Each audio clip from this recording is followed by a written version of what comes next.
परमेश्वर ने योना से कहा, योना तू निनवे नगर में जाकर वहां तू उसके विरुद्ध प्रचार कर, उसके विरुद्ध प्रचार कर।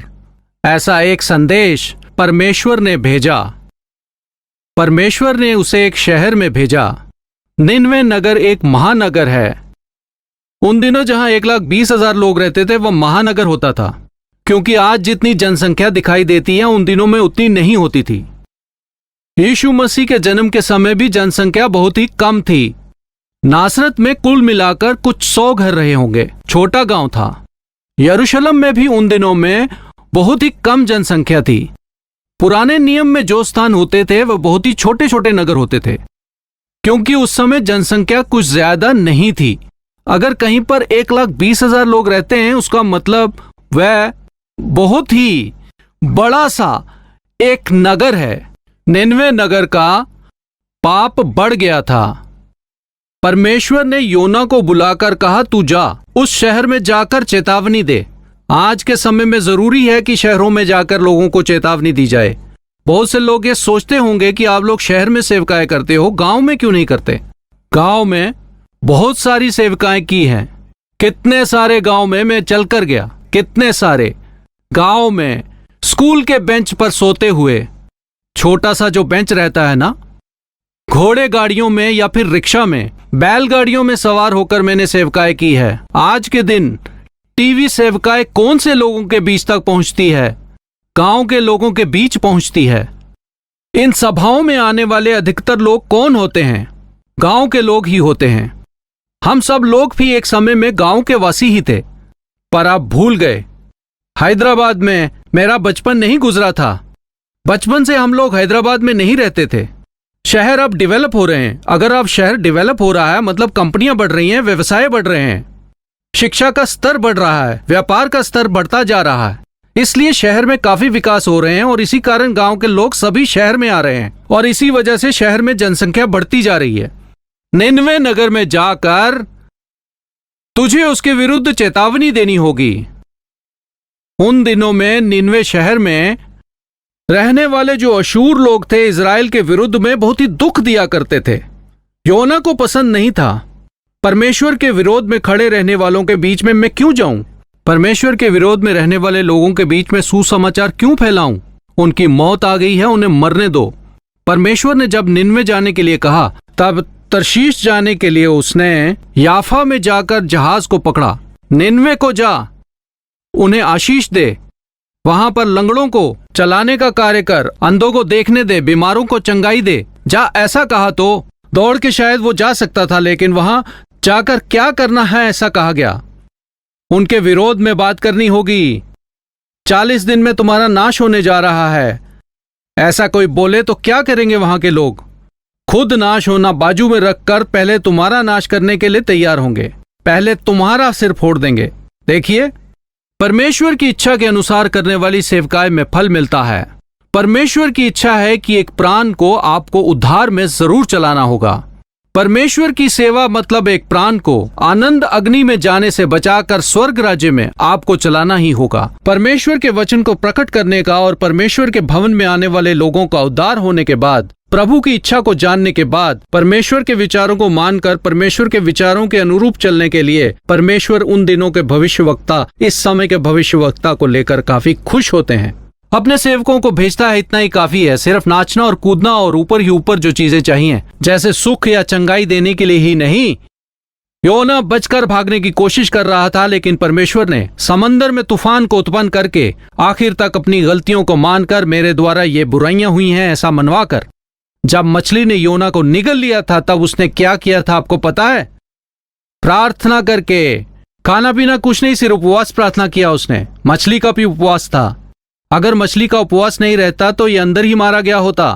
बाहर निकलने से पहले उसने फिर मन फिराया, अपने आप को सही किया, अपनी गलती को सुधार लिया, अपनी सोच को बदलकर मैं नाश होने वाले लोगों को बचाने के लिए आया हूं इस सोच के साथ, और मैं धर्मियों के लिए नहीं, बीमारी की चंगाई के लिए आया हूं। ऐसे याकूब और यूहन्ना जब सामरिया नगर से जा रहे थे तब उस नगर के लोग यीशु मसीह को अपने नगर में नहीं आने देते थे। उन दोनों ने कहा, हे प्रभु, आकाश में से अग्नि लाकर इन्हें नष्ट कर दे, इतने महान व्यक्ति को प्रवेश नहीं देते। आकाश से आग को लेकर आए, इन्हें पूरी तरह से भस्म कर दें। इस पर यीशु ने क्या कहा?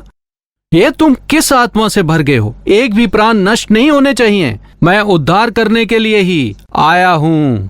जो लोग यीशु मसीह पर विश्वास नहीं करते, उनको आग से जलाने या उनके हाथ या पैर तोड़ने के लिए या फिर नाश करने के लिए यीशु मसीह आए थे क्या?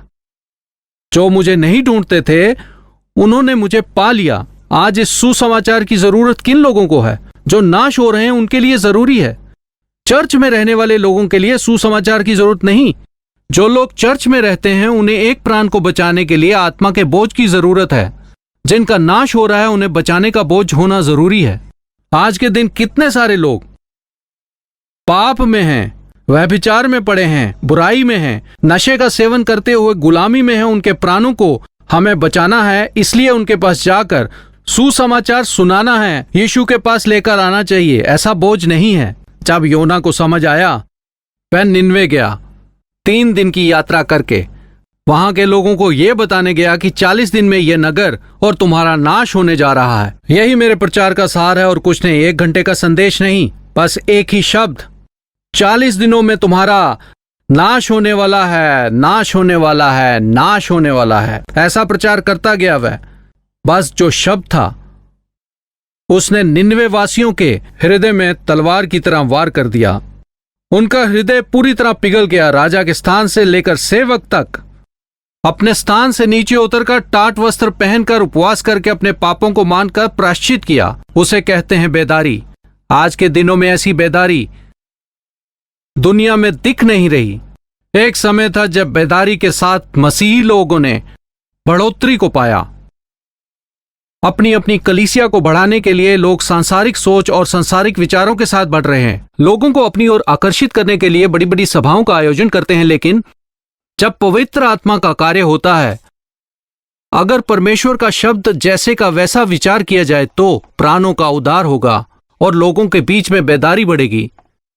निनवे शहर में एक बेदारी छा गई थी। सभी लोगों ने प्रायश्चित किया और आंसुओं के साथ प्रार्थना उपवास किया। जानवरों ने भी खाना पीना छोड़ दिया था। परमेश्वर ने जो नाश करने के बारे में सोचा था, वह नहीं किया।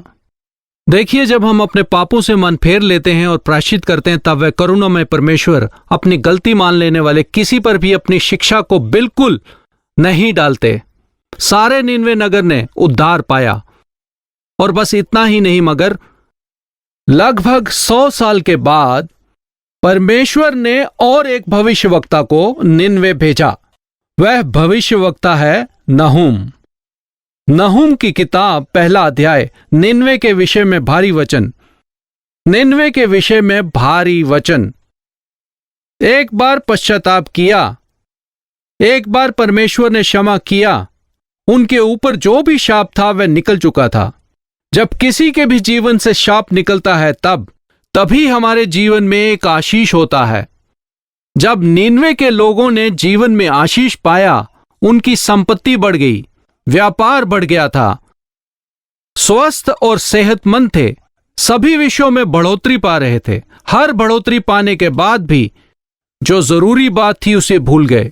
उन्होंने किसके द्वारा पाप से क्षमा पाई, किस तरह से परमेश्वर की आशीषों को पाया, उस विषय को भूलकर निनवे फिर से परमेश्वर को भूल चुका था। आज के दिनों में जिन विश्वासियों ने आशीष को पाया, सब कुछ पा लेने के बाद भी परमेश्वर से बात नहीं करते, उन्हें भूल जाते हैं। जो कष्ट में है वह प्रभु को निरंतर पुकारता है, मांगता रहता है। उपवास के साथ हम 3 दिन से प्रार्थना कर रहे हैं ऐसा कहते हैं, और प्रभु से पा लेने के बाद 3 मिनट भी प्रार्थना नहीं करते, है कि नहीं? निनवे की परिस्थिति ऐसी ही थी जब परमेश्वर ने उन्हें क्षमा किया। उससे निनवे शहर में आशीष ज्यादा बढ़ने लगे। जो पहले से ही एक महानगर था, वह निनवे और भी ज्यादा बड़ा महानगर बन गया था। परमेश्वर को जब वह भूल गया, तब प्रभु ने नहूम भविष्यवक्ता को वहां भेजा।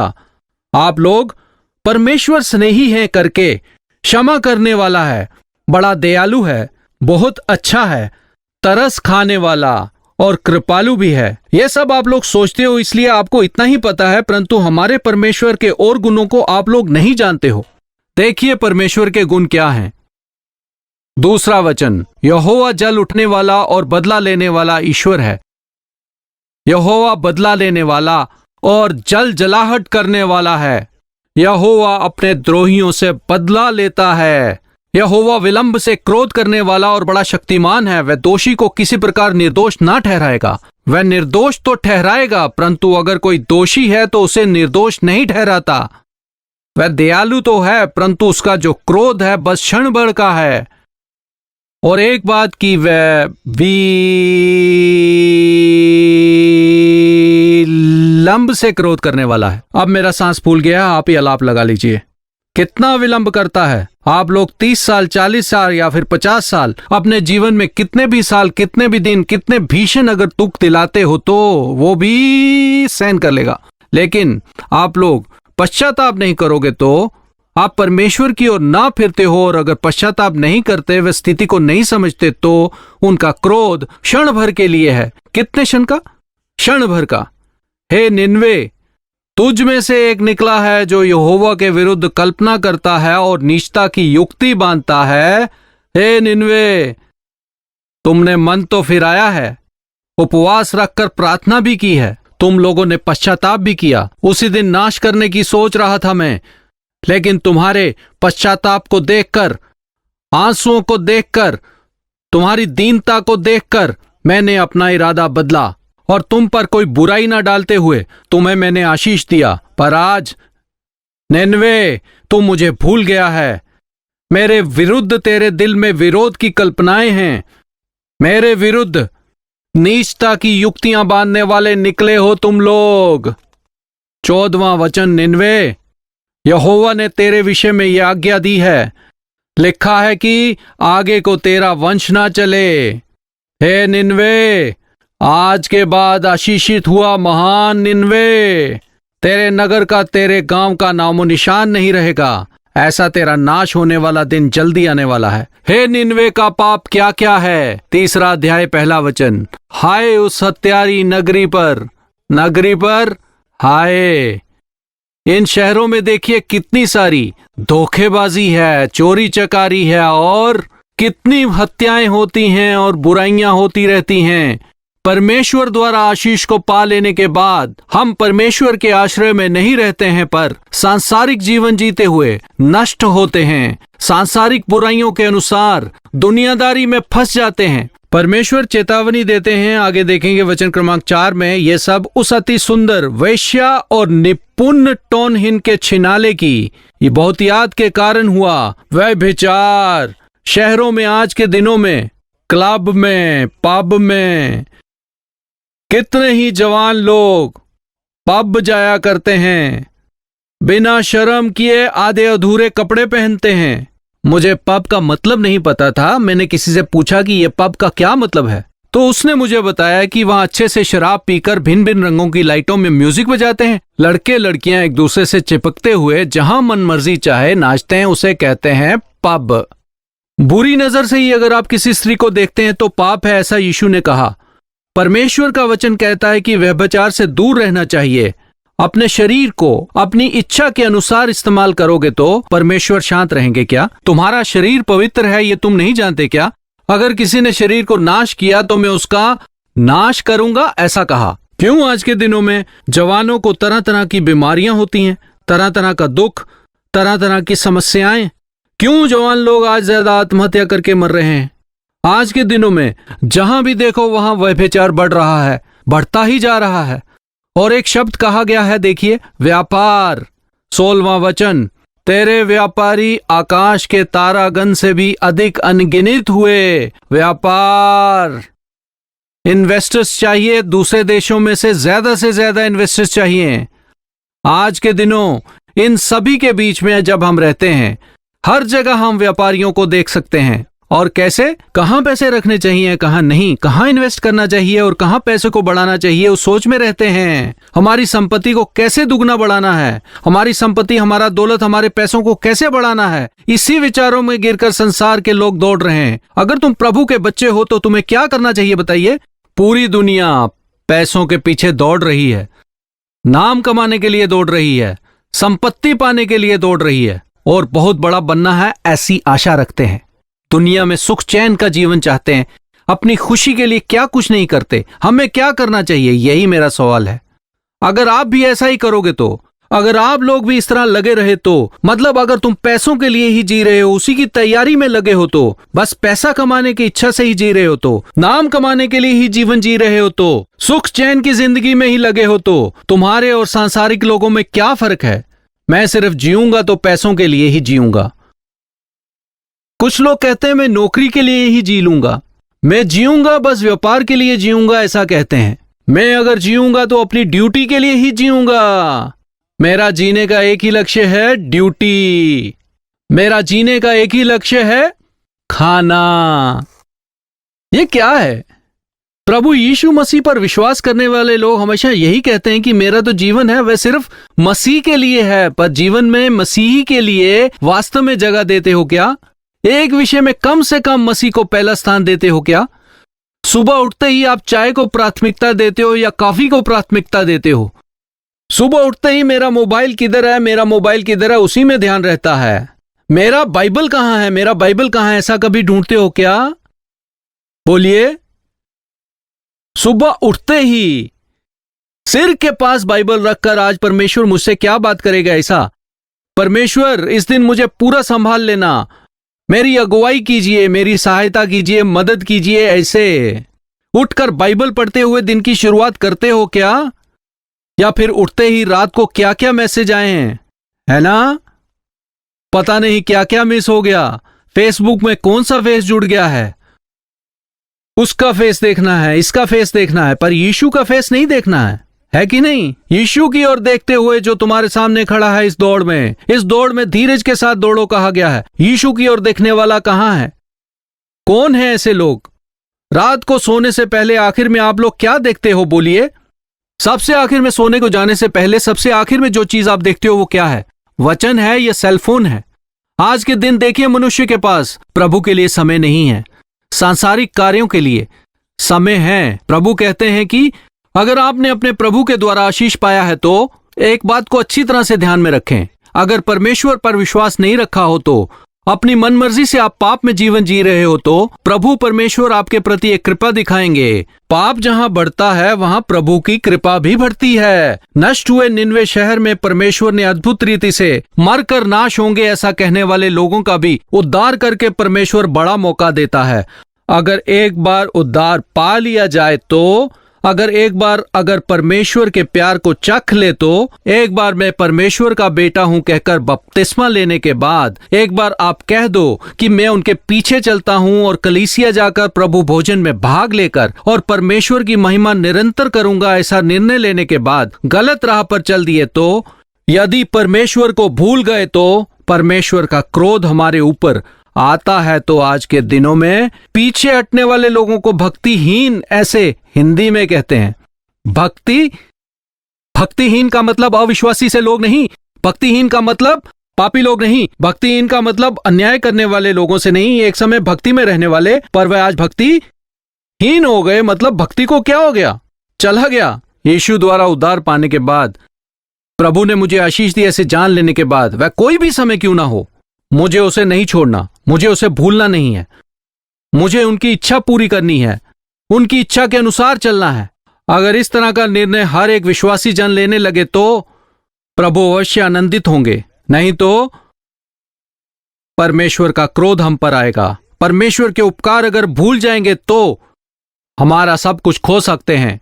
निनवे के नगर में परमेश्वर द्वारा दिए गए क्षमा का जीवन सभी लोगों ने भुला दिया, सब खो गए। हिजकिय्याह से यशायाह ने कहा, क्या क्या दिखाया बताओ, घर में होने वाली सारी बातें बताइए। यीशु मसीह के बारे में नहीं बताया ना, तुझे चंगा करने वाले मसीह के बारे में नहीं बताया ना, जो कुछ तूने बताया है उनमें से कुछ भी नहीं बचेगा, सब चला जाएगा। क्या कहा?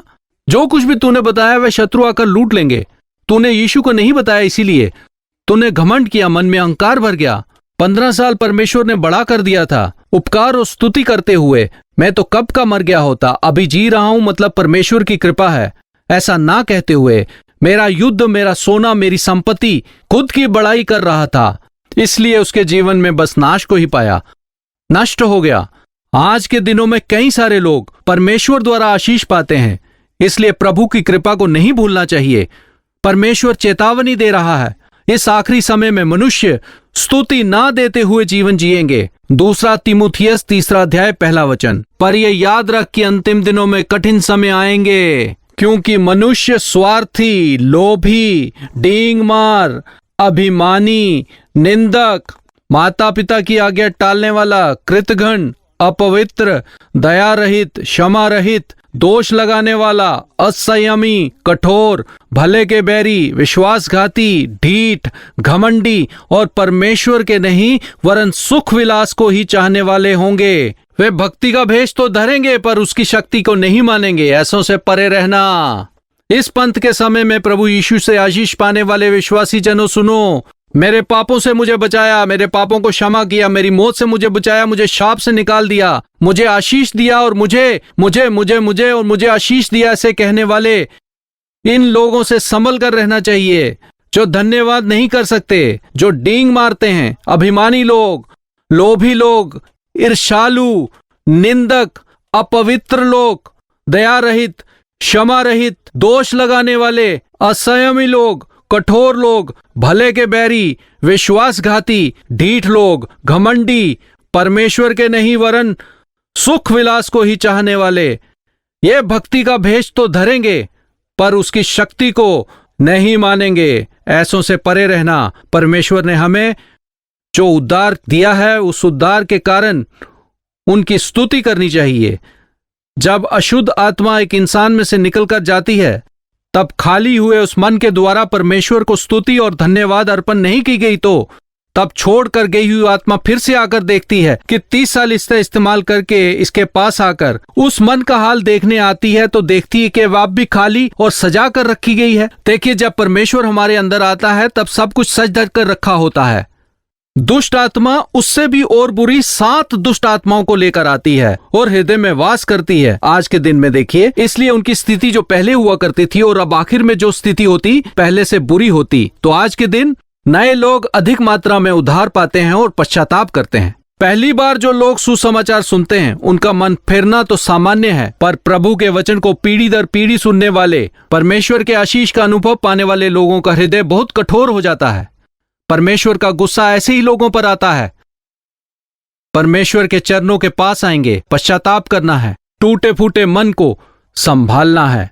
ऐसी बुराइयों से, ऐसी परिस्थितियों में हम विश्वासी कहलाने वाले लोग हैं। इब्रानियों अध्याय 6 और उसका 4 वचन, क्योंकि जिन्होंने एक बार ज्योति पाई है और जो स्वर्गीय वरदान का स्वाद चख चुके हैं और पवित्र आत्मा के भागी हो गए हैं और परमेश्वर के उत्तम वचन का और आने वाले युग की सामर्थ्य का स्वाद चख चुके हैं। एक बार ज्योति को पाकर, स्वर्गीय वरदानों के स्वाद को चख कर, पवित्र आत्मा के भागी होकर और परमेश्वर के उत्तम वचन और आने वाले युग के सामर्थ्य का स्वाद को चखने के बाद यदि वे भटक जाएं तो उन्हें मन फिराव के लिए फिर नया बनाना अनहोना है, क्योंकि वे परमेश्वर के पुत्र को अपने लिए फिर क्रूस पर चढ़ाते हैं और प्रकट में उस पर कलंक लगाते हैं। प्राणों को बचाने के लिए यीशु मसीह के नाम का प्रचार करते हैं और लोगों के उद्धार के लिए मेहनत करते हैं, लेकिन उद्धार पाए लोग ना गिर जाएं और ना खो जाएं। इसलिए उद्धार पाए हुए लोग परमेश्वर के आशीष को ना खोते हुए, उद्धार पाए हुए लोग अपने आध्यात्मिक जीवन में और बढ़ोतरी पाते हुए आगे बढ़ते हुए, ऐसे मेहनत करने वाले कोई सेवक नहीं दिखते आज के दिनों में। क ख ग सीखने में आप सुखी जीवन नहीं जी पाओगे। आपको एक उत्तम शिक्षक बन जाना चाहिए था, पर तुम लोगों को आज भी दूध की ही जरूरत पड़ रही है। ऐसा पौलुस ने कहा, यीशु अच्छे हैं, वे चंगाई देते हैं, वे कृपा करते हैं, तुम्हारा पेट दर्द निकल जाएगा, तुम्हारे सिर का दर्द जाएगा, वह हमेशा तुम्हारी भलाई करेगा, खुशियां देंगे, आनंद देंगे, ऐसा प्रचार करते हैं। ऐसे बच्चों वाले संदेश से क्या होगा? विश्वासियों को निरंतर यीशु के पीछे चलना बेहद जरूरी है। अपने आप को भूलकर अपना क्रूस उठाकर चलना है। सक्रिय मार्ग में चलने के लिए संघर्ष कीजिए। मेरे पद चिन्हों पर चलो। जो भी उपदेश देते हैं उसमें से यहाँ वहां ना भटकने पाए, ऐसा नहीं होना। प्रेम से सत्य का प्रचार करके परमेश्वर के सुसमाचार के विषय में आपको क्या करना होगा? बढ़ोतरी पाना है। परमेश्वर के स्वरूप में हमें बढ़ना है, अधिक से अधिक आगे बढ़ना है। पौलुस कहता है, तुम्हारे अंदर यीशु मसीह का स्वरूप आने तक फिर से तुम्हारे लिए पीड़ा में करहाता हूं। सुसमाचार के द्वारा मैंने तुम्हें जन्म दिया है। पौलुस कहता है, यीशु मसीह के सुसमाचार द्वारा मैंने तुम्हें जन्म दिया है। उसी समय में तुम लोग जब बच्चे जैसे हो, यीशु मसीह के स्वरूप में बढ़ना है करके तुम्हारे विषय में मैं निरंतर ही प्रसव पीड़ा में रह रहकर कराता हूँ। एक सच्चे प्रभु के दास का संघर्ष करना, एक आशा जो उद्धार पाए हैं उन्हें सही राह पर चलाने के लिए, परिपूर्ण जीवन जीने के लिए, मनुष्यों को पकड़ने वाला बनाना, आत्मा में फलवंत बनाने वाले, एक परिपूर्णता भरा जीवन जीने वाले, सदा मसीह का जीवन जीने वाला, विश्वास द्वारा त्याग, प्रार्थना विश्वास, प्रार्थना पवित्रता, ऐसे विषयों को सिखाना। इसलिए आज के दिनों में आध्यात्मिक जीवन द्वारा एक परिपूर्ण जीवन जीना जरूरी है। परमेश्वर प्रभु जल्दी आने वाले हैं। हर एक की क्रियाओं के अनुसार हर एक को देने के लिए मेरे पास फल है, ऐसा कहा प्रभु परमेश्वर ने। वे हमारा फल देंगे। उनकी इच्छा पूरी करने वालों में से बनना होगा, उनका पसंदीदा बनना चाहिए। परमेश्वर की भलाइयों को ना छिपाते हुए दूसरों को बताना चाहिए। जब परमेश्वर तुम्हें ज्योति बनाता है तब तुम्हारा दिया पलंग के नीचे नहीं छुपाना, परंतु दिवस पर ऊंचे स्थान पर रखकर हम लोगों को परमेश्वर ने तुम्हारे लिए की हुई भलाइयों को बताना होगा। परमेश्वर चाहता है कि आप उसकी गवाही बनकर रहिए। एक बार परमेश्वर द्वारा किए गए उपकारों को याद कीजिए, स्तुति अर्पण करके स्तुति का भेंट चढ़ाइए। उसके किए उपकारों को आसपास के सभी लोगों को बताना चाहिए। धैर्य के साथ बताइए कि जिस यीशु पर विश्वास करते हो वो कितना महान है, कितना आशीष दिया है, कितना ही आगे बढ़ाया है, कितनी चंगाई पाई है। उन विषयों को हमारे आस पड़ोस के लोगों को बताना जरूरी है। परमेश्वर का दूसरा आगमन बहुत ही करीब है। इन सांसारिक चीजों में हम ना फंसते हुए, ना खोते हुए, समाधान के साथ प्रभु के चरणों में रहकर उनकी सारी इच्छा को ठीक से जानकर हर दिन उनकी गवाही के रूप में जीना चाहिए। कृपया सब लोग खड़े हो जाइए, आप प्रार्थना करेंगे। एक बार इस समय में हमारे हृदय को परमेश्वर की उपस्थिति में रखकर हमारे जीवन में उनके सभी उपकारों को ध्यान करना चाहिए। आप लोग कितने ही एक्सीडेंट से बचाए गए हों, मौत लाने वाली कितनी ही बीमारियों से प्रभु ने बचाया है, कितनी गरीबी और दरिद्रता में से प्रभु ने ऊपर उठाया है, कितनी सारी कमी घटियों में प्रभु ने तुम्हारी सहायता करके तुम्हें ऊंचा उठाया है।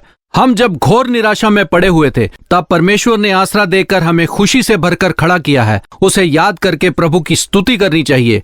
पवित्र और प्रेमी पिता, हम में से बहुत सारे लोग आपके द्वारा आशीषित हुए हैं, महान आशीषों से भरे गए हैं। कभी हम घटी में थे पर परमेश्वर ने आशीष देकर हमें ऊंचा उठाया है। हमारे पास कुछ भी नहीं था पर दया दिखाते हुए हमें समृद्धि से भरा उन्होंने। बीमारी में पड़े हुए लोगों पर दया करते हुए उन्हें चंगाई दी है। एक समय में हम लोगों के पास कुछ भी नहीं था पर आपने हमें ऊपर उठाया है। स्तुति बलि अर्पण करने के लिए सहायता कर। आपके वादे और उपकारों को याद करते हुए स्तुति करने का एक सुनहरा मौका दें। निरंतर आपकी स्तुति करते हुए महिमा करने का एक जीवन हमें दें। आपको बुलाकर हम सांसारिक चीजों में ना फंसने पाएं। आपको भुलाकर हमें अपनी मनमर्जी का जीवन नहीं जीना चाहिए। अपने कार्यों को प्राथमिकता ना दे। हे पिता, आपको प्राथमिकता देने के लिए हमारी सहायता कर। पूर्ण मन से, पूर्ण बल से, पूर्ण शक्ति से, पूर्ण प्राण से अपने परमेश्वर यहोवा से प्रेम करो, ऐसा आपका वचन कहता है। वैसे ही हमारे जीवन में भी मेरे संपूर्ण हृदय से मैं आपको प्रेम करता हूँ, आपको पहला स्थान देता हूँ। पिता, आपसे भलाइयों को पाकर फिर से शापित हुए निनवे के लोगों समान मैं ना बनूं, उसके लिए सहायता कर। आपकी भलाइयों को पाकर, उसे भूलकर, अपना सब कुछ खोकर हिजकिय्याह जैसे ना बन जाऊं, ऐसी मेरी सहायता कर। हे पिता, अंत तक विश्वास योग्य रहना है। हम हर एक की आप सहायता कीजिए। यीशु मसीह के नाम से मांगते हैं पिता, आमीन। कलवरी दर्शन, ये है प्रेम के दर्शन, यीशु प्रेम के दर्शन। आप चाहते हो कि हम आपके लिए प्रार्थना करें तो प्रार्थना विनती बताइए। प्रभु की उपस्थिति में आपके लिए प्रार्थना करने के लिए हम तैयार हैं। फोन कीजिए, ईमेल भेजिए, चिट्ठी लिखिए। प्रभु की उपस्थिति में आपके लिए विनती करने के लिए हम बिल्कुल तैयार हैं। आप प्रार्थना कीजिए, हम भी प्रार्थना करेंगे। परमेश्वर अपने महान कार्य को करेंगे। परमेश्वर की इच्छा से फिर मिलेंगे। तब तक प्रभु की कृपा आपके संग बनी रहे।